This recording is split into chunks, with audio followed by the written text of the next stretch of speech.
আমার একটা আছে মানে গতকাল যে জিনিসটা আমি বলতেছি যে আপনার আমার অনশন তো স্টার্ট করছেন বিকেল থেকে, যতটুকু আমরা জানি।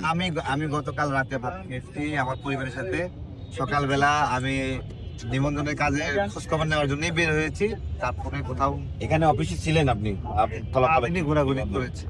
আপনার নিরাপত্তার একটা বিষয় না হ্যাঁ? না, আমি চাই আমি ভিতরে যাই আর আপনারা হলো সবাইকে আটকে রাখেন বাহিরে। তারপরে না, আটকে রাখবো। সাংবাদিকরা ঢুকতে আপনাকে এই পারবে যে না। প্রথম দেখে গেছি, এরপর আরেক কিছু বলছি, আটকা না রাখবেন। না, আপনারা অনেক সুন্দর আপনি মানুষ। আপনার আমার অনশন করছেন এই জায়গায় গেটে, এখন রাত হয়ে যাচ্ছে, মশার কামড়ও লাগবে। গেটের দুই পাশে খোলা আছে, মানুষ যাওয়া আসি করছে। আপনার তো একটা নিরাপত্তা আছে। আমি আমি আমি আমি ভাই মরণ থেকে ঘুরে আসছি, আমাকে আর কি নিরাপদে রাখবে বলে? মশা টশা লাগতেছে না? মশা কয়েল দিয়ে দিচ্ছি। দাবি দেওয়া আমি আমি আমি আমি বড় সার্জেন বলে দেবো যে আপনারা তো চিন্তা করুন না, কেউ কাউকে চাপ দিবে না। না না, চাপের বিষয় না। আপনার তো একটা নিরাপত্তার বিধান আছে, রাতে করে